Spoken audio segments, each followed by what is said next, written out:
Hey guys, welcome to success Dilip. मैं दिलीप कुमार, स्वागत है आपका। इस वीडियो में बात करने वाले हैं आज की न्यू नोटिफिकेशंस के बारे में। इस वक्त की वैकेंसी निकाली गई है एनएमडीसी लिमिटेड की तरफ से। जी हाँ दोस्तों, NMDC limited ministry of steel की तरफ से एनएमडीसी लिमिटेड की तरफ से न्यू नोटिफिकेशंस पब्लिश की गई है, जो कि ऑल आईटीआई डिप्लोमा स्टूडेंट इस फॉर्म को बिल्कुल अप्लाई कर सकते हैं। ये वैकेंसीज है फ्रेश ट्रेनी अप्रेंटिसशिप के लिए। एक बहुत अच्छी खासी ऑर्गेनाइजेशन से, जैसे आपका सेल है ना, steel authority of India limited, बिल्कुल इसी प्रकार से आपका एनएमडीसी है।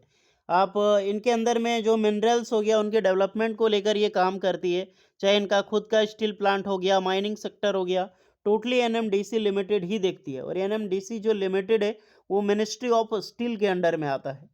ओके, तो इसी डिपार्टमेंट से वैकेंसी रिलीज हुई है। तो चलिए डिटेल नोटिफिकेशन वाइज हम डिस्कस करते हैं कौन कौन से कैंडिडेट अप्लाई कर सकते हैं, eligibility condition, selection process, application process क्या होगा। सबसे बड़ी बात, एनएमडीसी लिमिटेड है, हल्के में मत लेना। ये बिल्कुल सेल जैसा काम करेगा।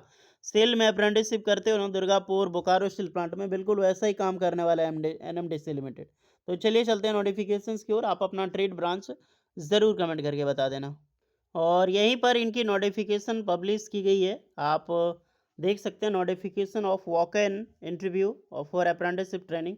तो इस नोटिफिकेशन को करते हैं डाउनलोड हम।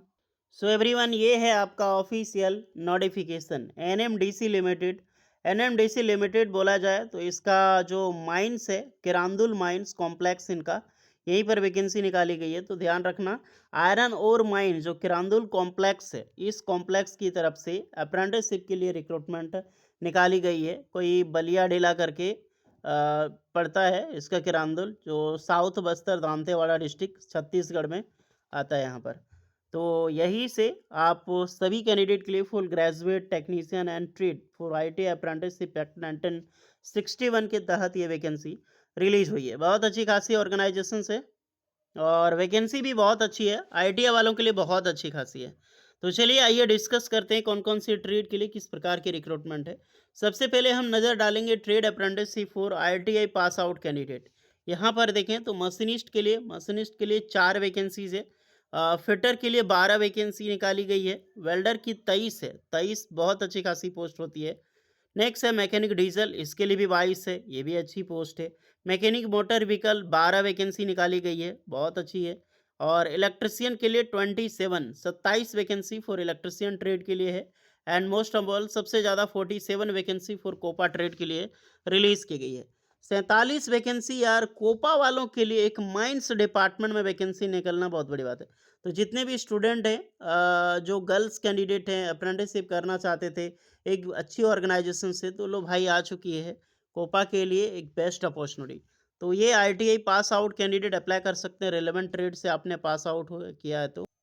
देन आते हैं हम यहाँ पे अलग अलग ट्रेड के अनुसार क्या आपका वॉक इन इंटरव्यू का जो डेट है वो रहेगा। तो सबसे पहले देख लो कि मशीनिस्ट फिटर का 12 को है, और वेल्डर और मैकेनिक डीजल का इसमें 13 और 14 को है। एमएमवी का भी 14 को है। इलेक्ट्रिशियन ट्रेड का 17 को है, और कोपा का 18 को है। जो मैं डेट बोल रहा हूँ सारा नवंबर में, ध्यान रखिएगा। 12 से लेकर 18 नवंबर तक का इंटरव्यू आईटीआई स्टूडेंट का चलने वाला है। अब आ जाते हैं हम ग्रेजुएट अप्रेंटिसशिप वालों के लिए, यानी कि जो बीटेक इंजीनियरिंग किए हुए हैं उसके लिए। केमिकल इंजीनियरिंग और computer engineering CSNIT and bachelor of pharmacy, जो डिग्री फार्मेसी साइंस से किए हैं वो अप्लाई कर सकते हैं। 19 नवंबर को आपका वॉक इन इंटरव्यू है। नेक्स्ट आते हैं BBA bachelor of business administration, otherwise electrical and electronics engineering and electrical engineering, इसका 20 नवंबर 2025 को है। देन मैकेनिकल इंजीनियरिंग और mining engineering and civil engineering, इसका 21 नवंबर को आपका वॉक इन इंटरव्यू होगा। इसमें भी ग्रेजुएशन वालों में अच्छी पोस्ट निकाली गई है, सबसे ज़्यादा वैकेंसी मैकेनिकल वालों के लिए। आते हैं technician apprenticeship for diploma holder. Diploma holder में देखें तो civil engineering, electrical engineering, mechanical engineering and mining engineering. तो ये जो वैकेंसी रिलीज हुई है सबसे कम तो डिप्लोमा वालों के लिए ही निकाली गई है। तो आपका 21 नवंबर को है आपका सिविल के लिए, और 20 को है आपका इलेक्ट्रिकल के लिए, 21 को है आपका माइनिंग और मैकेनिकल के लिए। तो ये आपका टोटली रहा डेटा कि किस दिन आपको वॉक इन इंटरव्यू के लिए जाना है, अप्रेंटिसशिप आपका कितनी पोस्ट पर वैकेंसीज है और कौन सा ट्रेड के लिए निकाली गई है। क्वालिफिकेशंस आईटीआई पास आउट चाहिए, एनसीवीटी एससीवीटी कोई भी किया हो आप अप्लाई यहाँ पे कर सकते हैं। ग्रेजुएशंस में आपका ग्रेजुएशन चाहिए, कैंडिडेट टेक्नीशियन में डिप्लोमा स्टूडेंट अप्लाई कर सकता है। सभी कैंडिडेट डिप्लोमा और बीटेक वाले, इंजीनियरिंग वाले नेट्स के पोर्टल पे रजिस्ट्रेशन कर लेना और आईटीआई वाले अप्रेंटिसशिप इंडिया पे जाकर अपना रजिस्ट्रेशन कर लेना। अगर आपने कर लिया है तो दैट्स ग्रेट। आप उसको 100% जो अभी ई-केवाईसी अपग्रेडेशंस आया है उसको अपग्रेड कर लें। आपको रिपोर्ट करनी है जिस दिन आपको इंटरव्यू के लिए बुलाया गया है, तो रिपोर्टिंग टाइम 1 बजे से लेकर 1 बजे PM will not be intern. तो यही किरांदुल में आपको विजिट करनी है डियर, दांतेवाड़ा डिस्ट्रिक्ट छत्तीसगढ़ में, तो आपको जाना होगा। तो आप जो भी कैंडिडेट हैं, आप इंटरेस्टेड हैं, तो आप कहीं से भी बिलोंग करते हैं, आपको लेकर वो चीज़ देखना पड़ेगा आपको। कोई सर्टिफिकेट है एसटी एससी ओबीसीज के लिए, वो आप क्रिएट कर लेना अपने अपने रिगार्डिंग। ओके, तो ये चीज़ है डियर। अदर बैकवर्ड ये ओबीसी वालों के लिए है। जितने भी स्टूडेंट हैं सारी चीज़ें लेकर पहुंचना होगा वहाँ पे, तो ये चीज़ देख लो। अब आ जाते हैं थोड़ा फ़ायदे की ओर। क्या मतलब फ़ायदा होगा? फ़ायदा देखिए, इसमें पहली बात तो 18 से 25 साल के कैंडिडेट इस फॉर्म को अप्लाई कर सकते हैं। बाकी बात एज रिलैक्सेशंस वगैरह सारे कैंडिडेट को जो मिलती है वो आपको मिलेगी ही मिलेगी। उसमें कोई राय है नहीं कि आपको नहीं दिया जाएगा।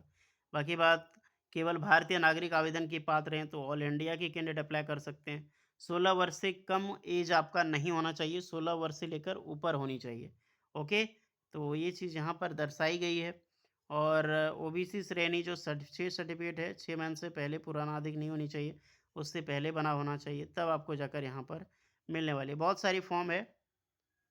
एक फॉर्म होगा लेकिन फॉर्म अभी नहीं भरना है, जब आप जाओगे इंटरव्यू के दिन तो उस समय एक गूगल फॉर्म आपको दिया जाएगा, तो उस समय गूगल फॉर्म आपसे भरवाया जाएगा। तो फॉर्म अभी किसी कैंडिडेट को नहीं भरना है, तो रिपोर्टिंग पहले करनी है जिसको इंटरेस्टेड है जाने के लिए। उसी दिन रिजल्ट वगैरह सारा चीज़ आपको सुना दिया जाएगा कि आप सेलेक्ट हो या फिर नहीं हो। ओके, तो देख लो ये चीज़ है आप सभी कैंडिडेट के लिए। और एनएमडीसी लिमिटेड में स्टाइपेंड अच्छी खासी मिलती है, इस चीज़ का भी ध्यान रहे आप।